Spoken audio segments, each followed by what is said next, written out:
Do you favor or oppose some sort of arrangement similar to your arrangement where sanction removal was traded to enhance diplomacy? Do you favor that for legislative sanctions on individuals?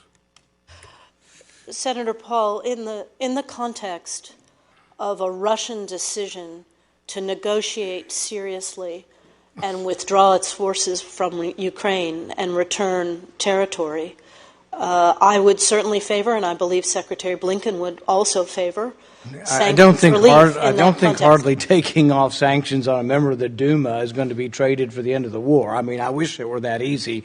What I'm talking about is allowing members of their Duma, many of whom may be favorable to our country, to travel to our country, and vice versa. I'm talking about diplomatic legislative exchange. I'm not talking about trading it for peace. I'm sure that would be great, but I don't think that's really on the table, trading, removing sanctions on Senator Risch for peace. I wish that were important enough, but I don't know that that's going to happen. But that's what I'm talking about. I'm talking about very small, incremental removal of sanctions on legislative members in exchange for them doing the same. Senator, all of the members of the Duma on whom we have sanctions are people who have supported Russia's war, the annexation of Crimea, etc.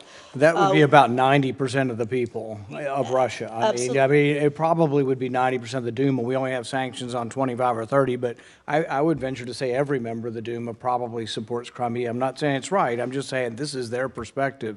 And if we were going to sanction people for their belief in, their sort of nationalist version of the world, then we won't have any discussion between people or any legislative exchange.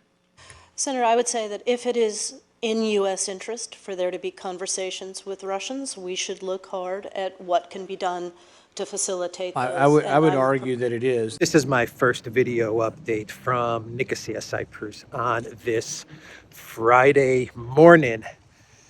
Before we get to Victoria Newland's briefing to the Senate, and we have a lot to talk about there, let me just say this about the biggest story that broke yesterday, perhaps the biggest story of the entire year, which I'm not going to get into any detail on this video. Maybe I'll do something on locals. But the only thing I will say is we have a clown world of the year. We have a meme of the year, the meme of 2023, which will undoubtedly be, "I was lying to impress my date." That is the quote. "I was lying to impress my date." Look it up. You'll find it on Twitter. You'll find it on Telegram. You probably won't find it anywhere else because Google is scrubbing this story. The mainstream media won't report on this, though Tucker Carlson did report on this story quite extensively, but I think that's the only place in the mainstream media where you will find information about this story. But Twitter does have quite a long thread, and the video has been viewed, I believe, like 14 million times. But wow, I was lying to impress my date. Oh my God. Usually when you lie to impress a date, you lie about stuff like, I don't know, your income or past relationships or stuff like that. But I've never heard of someone lying about what this guy lied about to impress a date. Anyway, I will leave it there. Once again, you can find all of this stuff on Twitter and on Telegram. Let's move on now and talk about Maidan Cookies Newland and what she told the Senate during this briefing. It is a windy morning here in Nicosia. So you saw the opening video segment with Rand Paul and Newland. And what I find fascinating about this video segment is the fact that Rand Paul actually believes, and Rand Paul, I think, is one of the best, if not the best, senator in the United States, but it seems like he's actually buying into the fact that the sanctions can still be used as leverage to come to some sort of settlement with Russia. someone needs to contact Rand Paul and give him the memo that the Russians have moved way beyond the sanctions now. They're out. The sanctions are meaningless to the Russians at this point, so there is no leverage anymore. Whatever sanctions were thrown at Russia, Russia dealt with them. They've had everything thrown at them, by the way. They've dealt with all of it, and they've moved on now. They're out of the system. But Rand Paul doesn't seem to have understood that. And I found this exchange pretty incredible because Newland was sitting there saying, yeah, you know, if Russia pulls out of all of the territory, all of the Donbass, Zaporozhye, Kherson, and I'm sure she means Crimea as well, then yeah, absolutely, we will relieve some of the sanctions. And I was just scratching my head. I was like, what are you talking about?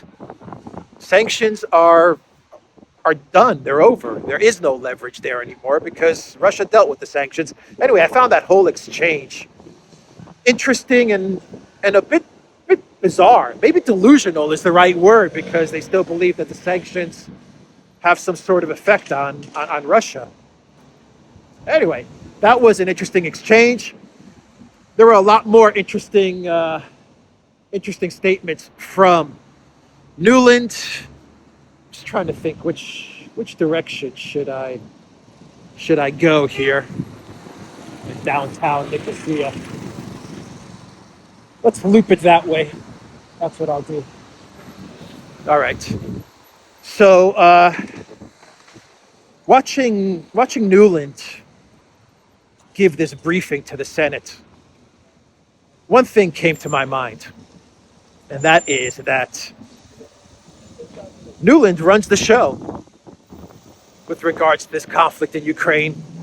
If you want to know who is the person that is driving this crazy train to World War III, there she is. There she is. She's got full control over the European Union.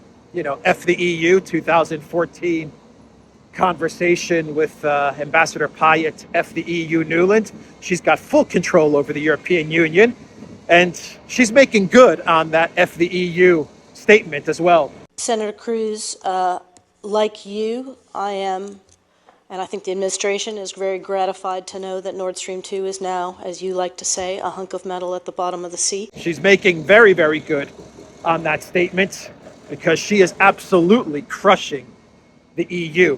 And the EU leaders are going along with it, but she's got full control over the EU. She's got full control over the military-industrial complex, and she has got full control over Biden. I mean, she is absolutely running this operation. Blinken is her subordinate. Supposedly, she's working under Blinken, but that's not the impression that I got. What I saw is someone briefing the Senate who is absolutely in charge of Project Ukraine from top to bottom. So she said many, many interesting things. She talked about the sanctions with Rand Paul and how she believes the sanctions can still be used as leverage over Russia. She said that Ukraine can definitely win the war, and winning, she said, is going to be defined by Ukraine. Whatever that means, Ukraine is going to define what winning means.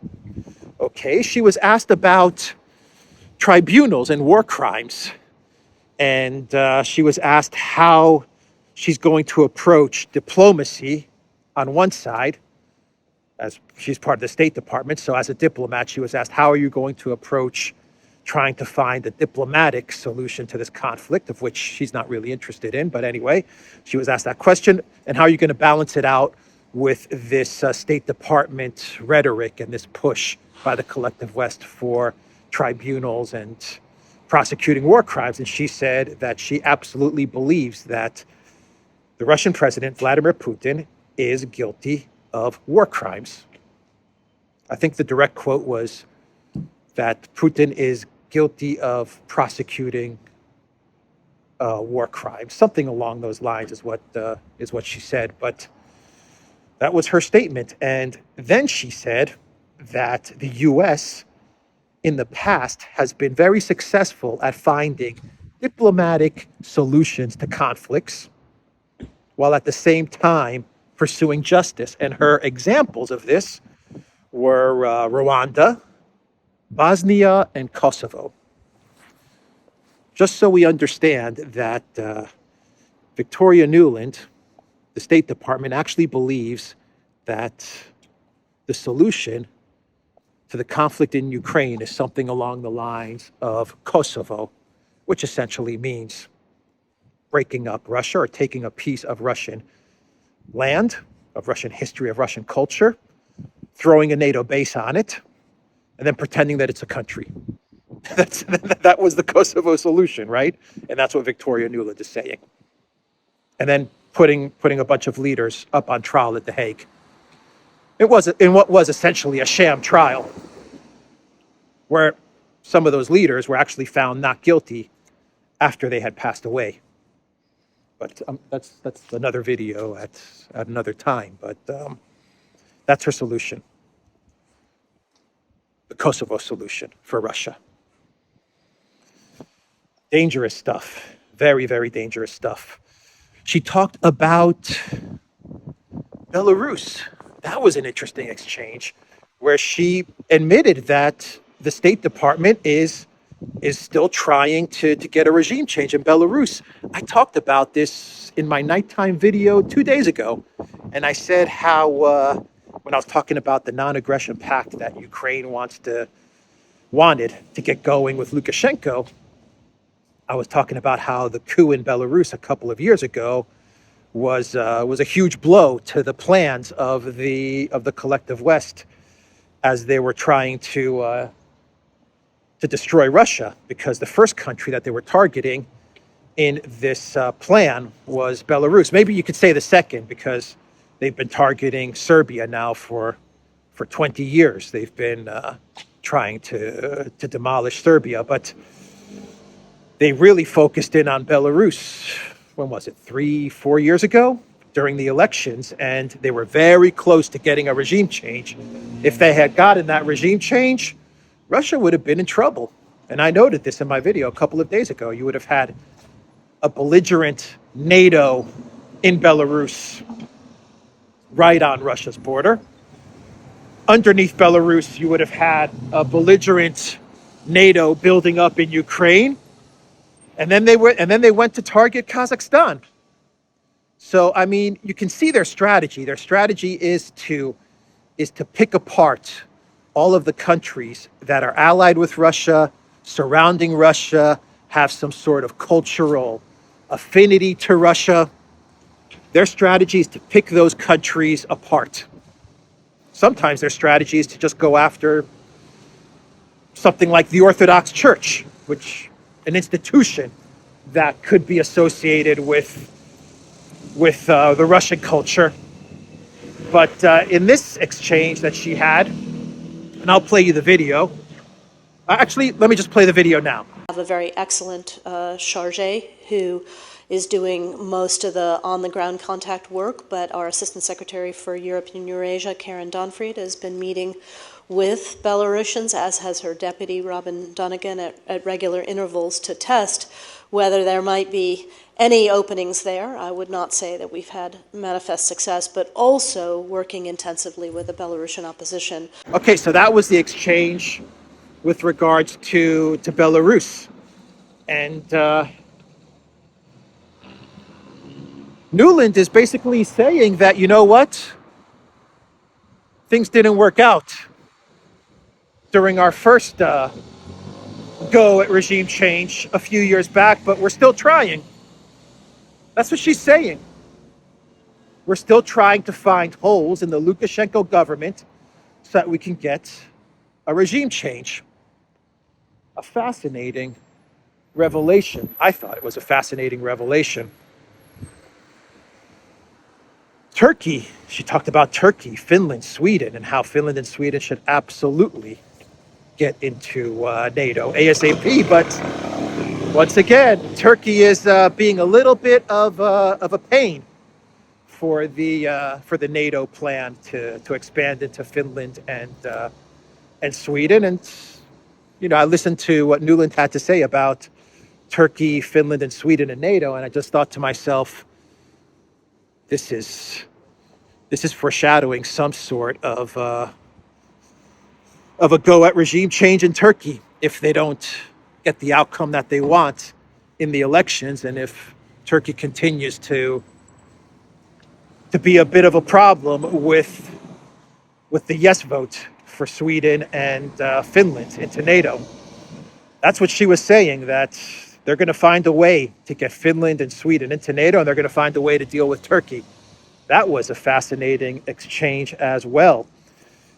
And I'm trying to think if there's anything else. I mean, she said a lot. She said a lot of stuff. I think that's everything that I remember.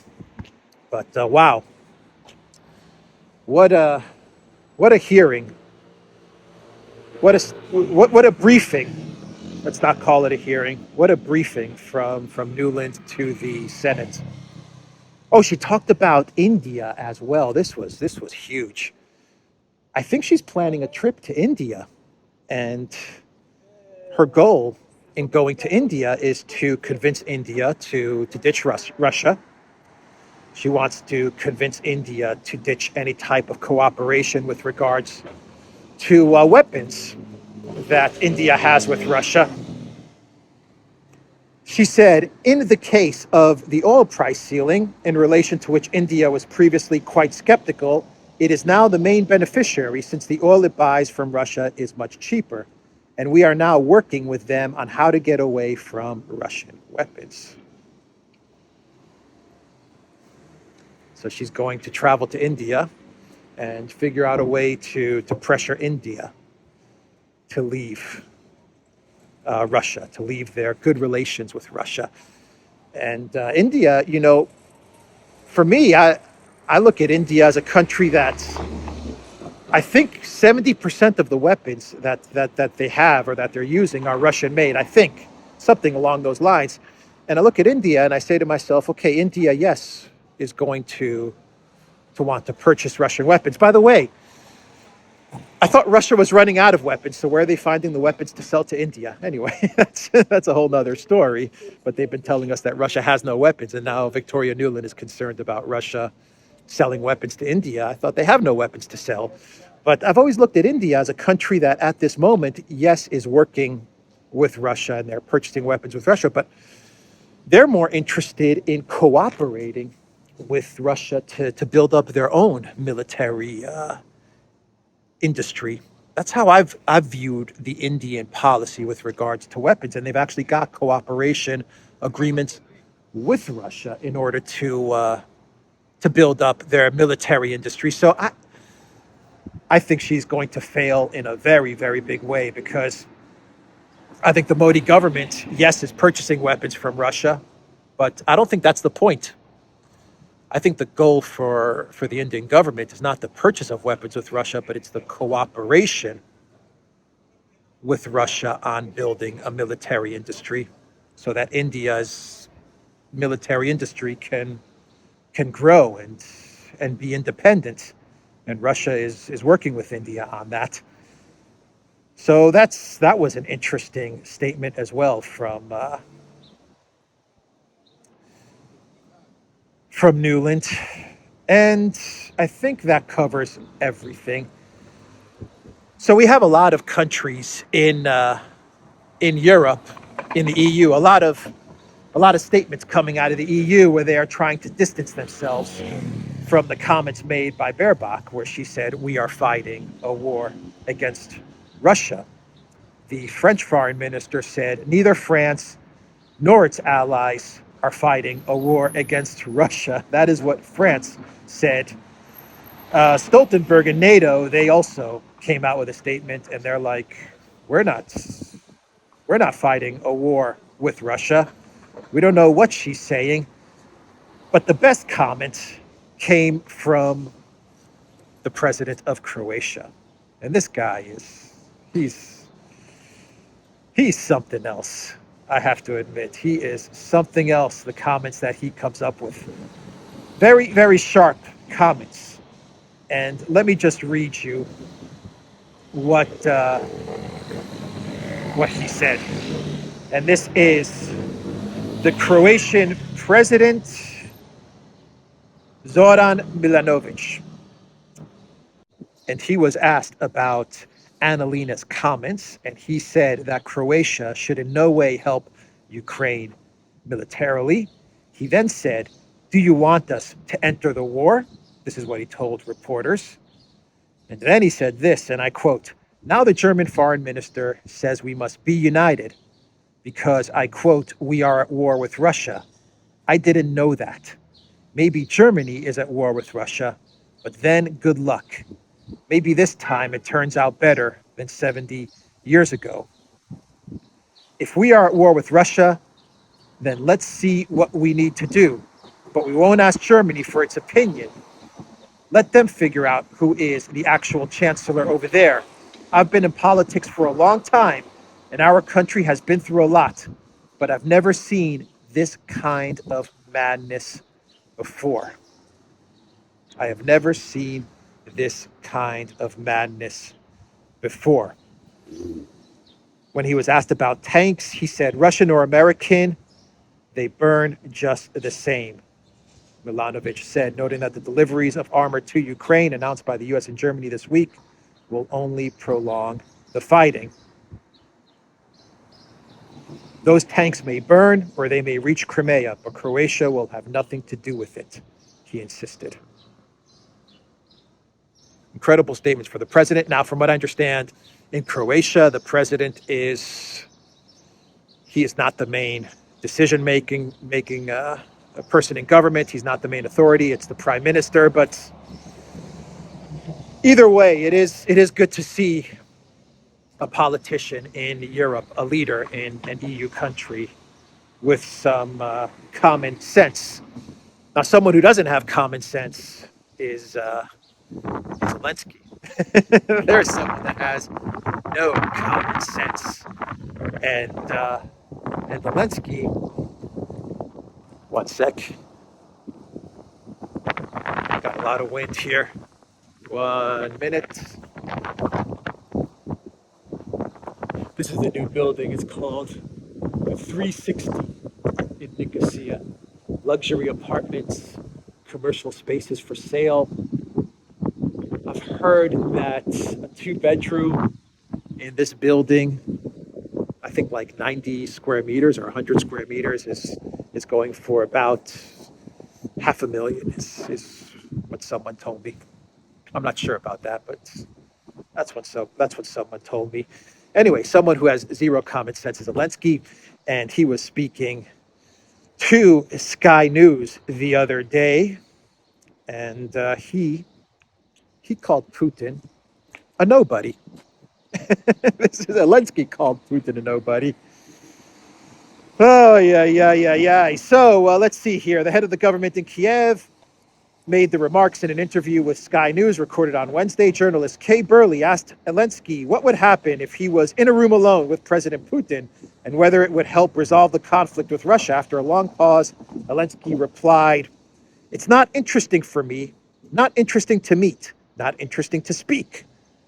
He claimed that Putin was not trustworthy, adding, "I really don't understand who makes decisions in Russia." This is Zelensky saying, "I don't understand who makes decisions in Russia." Zelensky saying this. Okay. He then Burley asked, "Is it too late now?"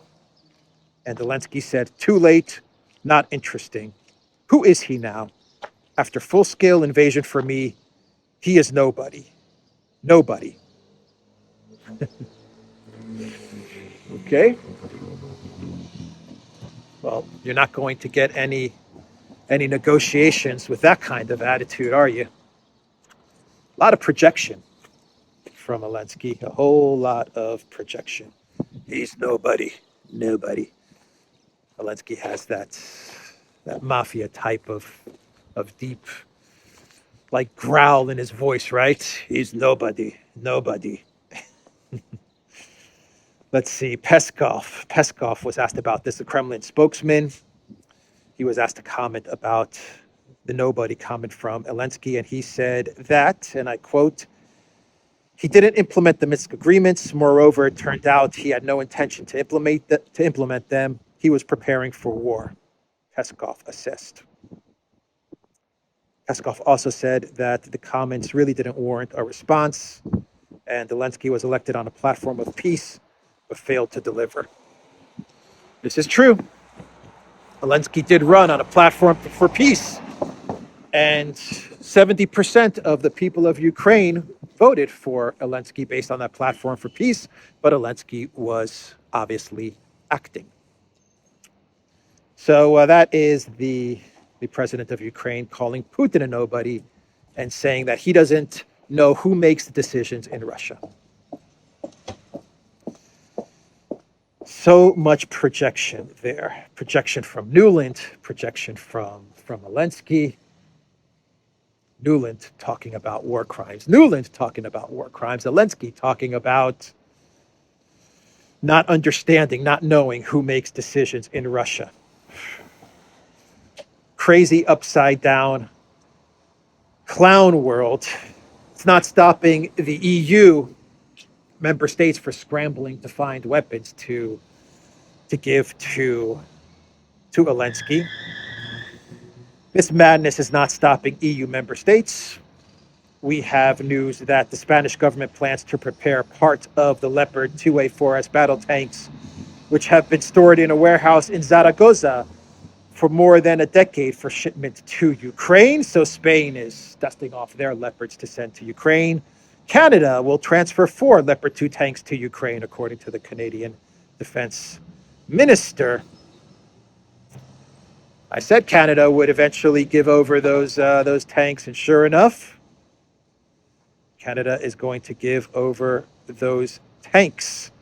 The Ukraine Prime Minister, Denis Shmyhal, whose job is in question now, he said that this year Ukraine is counting on the financial system of the IMF in the amount of $8 billion to fill the state budget deficit. That is a really, really bad sign for Ukraine if they have to go to the IMF.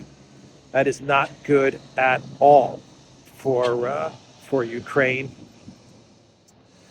And finally, there was a poll in Europe, in Germany to be more precise, where they asked if Germany should now escalate to aircraft for Ukraine. This is a poll from Spiegel, and 63% of Germans responded negatively. They do not want to see fighter jets going to Ukraine.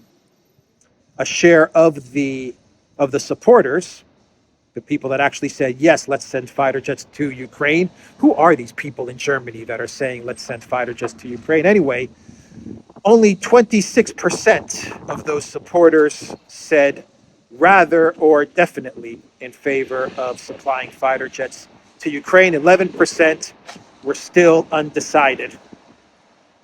So 26% said rather or definitely in favor of sending fighter jets to Ukraine. 11%, they haven't made up their mind.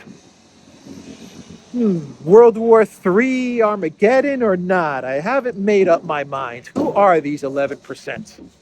Who are these 26% that are rather in favor or definitely in favor of sending weapons, fighter jets, to Ukraine? The escalation escalator. That is what we are on, and Newland is not letting the EU members off that escalator. Ukraine is going to be going to the IMF, which is certain doom for a country. Any country that turns to the IMF, it's over. You're done. Finished. Finito. I'm sure BlackRock and Goldman and JP Morgan are super happy about that development. Conscription in Ukraine is hitting a fever pitch. There are reports that Ukraine is trying to find every available male adult to send to the front lines, and sometimes not even adults at that. And there are many videos of Ukraine authorities grabbing people wherever they can find them and forcibly putting them into police cars so they can send them to the front lines. we have reports, and I actually believe these reports, that Ukraine is requesting immediate extradition of Ukrainian military-aged men in Europe. So all of the the military-aged men, Ukrainians that managed to get to Europe, it looks like the Zelensky regime is trying to find them, or is requesting them to be returned back to Ukraine so they can be sent to the front lines. It actually coincides with a statement from a Polish government official. I forgot his name, but he actually said that perhaps Poland should send the Ukraine military-aged men who are currently in Poland to Ukraine so they could fight in the conflict. And you have the issue of the ethnic Hungarians, the Transcarpathian Hungarians, who, according to the Hungarian foreign minister, are being harshly mobilized into the AFU, the Ukraine military. Many of them are dying. That is from Peter Siarto. Hungary is absolutely sounding the alarm bells with regards to what is happening to the Transcarpathian Hungarians, the ethnic Hungarians there, and the fact that they are being recruited very aggressively and just being sent to Bakhmut and the front lines, just to certain annihilation. And this story is starting to gain a lot of traction, and the Hungarian government is starting to tell Ukraine, if you guys continue to do this, we're going to have really, really big problems. And this is a story that I think is going to pick up a lot more steam. I know the Hungarian government is saying that, Ukraine, you want to get into Europe, you claim to be a European country, then stop persecuting our ethnic Hungarians in Transcarpathia and stop sending them to the front lines. So that is a big story as well. Should we get to a clown world? Let's do a couple clown worlds and wrap this video up. What a crazy day of news yesterday. What a crazy day of news. We had the Russian missiles as well yesterday that once again hit at the Ukraine power electric infrastructure. Zaluzhny actually says, the Ukraine commander actually says that the Russians actually used hypersonic Kinjal missiles. And the last I heard, the Ukraine government said that 55 missiles were fired, something like 55 missiles, and they took out, I believe they said 47 were destroyed. So 55 were fired, 47 destroyed. But whatever missiles did get through, boy, did they do a lot of damage. You always have to be careful with the math that the Ukraine government uses, but whatever few missiles, according to the Ukraine reports, got through, they significantly damaged the electric energy grid of Ukraine once again. And hypersonic missiles, I've actually heard hypersonic missiles, I've heard missiles from submarines were used as well. That's an interesting development. The streets are so quiet today. Very, very quiet. Creepy. The U.S. has imposed sanctions on Wagner. I talked about this a couple of weeks ago, but now it's official. The U.S. imposes new sanctions against Wagner, legal entities and individuals. Part of that is for structures and persons associated with the Wagner Group. This is according to the U.S. Treasury. This is a clear indication that Wagner is winning. When you have sanctions like this come up, that means that Wagner is absolutely doing a lot of damage to the Ukraine military. And I think I'll do a clown world now. A statement from Russia. German and U.S. tanks with depleted uranium tank munitions will be considered dirty bombs and treated accordingly.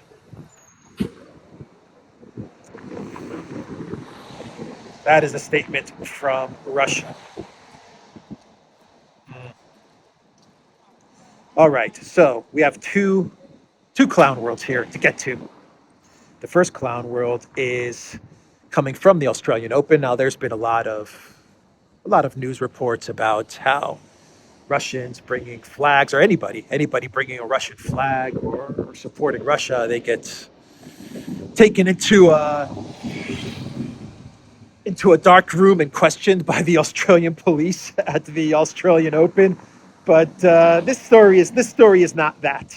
This story is not that. At least, not so much of that. There was a guy that was watching, a fan that was watching Djokovic play in his latest match at the Australian Open. And this fan of Djokovic, big fan of Djokovic, he was wearing a Z t-shirt. And the Australian authorities, they grabbed him and they brought him in for questioning. Let me read you what happened here. Let me just read you. So this fan, among the fans was this guy from Serbia, whose name is Zoran, who was spotted during the match, Djokovic's match, wearing a t-shirt with a huge letter Z. The symbol is used by the Russian army during the war in eastern Ukraine. So Zoran had to explain to security and police officers in Melbourne why exactly that letter is on his wardrobe. Quote, I immediately told them that my name is Zoran and that I am known for t-shirts with the letter Z. I also gave them the documents, and the police officers politely apologized and let me go. Zoran Pavlovich told Kurir publication. He's like the number one fan for Djokovic. And this guy always wears a Z t-shirt because he's Zoran. So he wears a Z t-shirt and he always supports Djokovic when he's playing in his matches. And so they dragged him off and they thought that this guy was some sort of a Russian military supporter. Yeah. You see why I canceled the letter Z, by the way. Thank you to the viewer that sent me this clown world. I would have never spotted this one. But you see why I don't use the letter Z in Zelensky? I'm just following the laws as laid out by the Ukrainian president and by the German government as well, or the local government, I believe in. I forgot the area that this law was passed. Anyway, one of the local governments in Germany, they also passed this law, and that's why I don't use the letter Z. That's why it's Zelensky and not Zelensky. Zoran, you should have known of this. Be careful when you're wearing the letter Z, my man. Maybe you should start to go by the name of Oran instead of Zoran. Here's another clown world sent to me from a viewer. It's from the Daily Mail, where they were celebrating Zelensky's 45th birthday. And the Daily Mail has the title, Finally the West Unites to Defend Freedom. 2 days after Boris's "What the hell are we waiting for?" rallying cry in the Mail, America and Germany follow UK in making historic pledge to supply Ukraine with tanks. The Daily Mail. The Daily Mail. Freedom. That is what they want to tell us Zelensky is all about. Anyway, that is the video, guys. The Duran.locals.com. We are on Rockfin as well, and the Duran shop, 10% off. Use the code. Good day. Take care.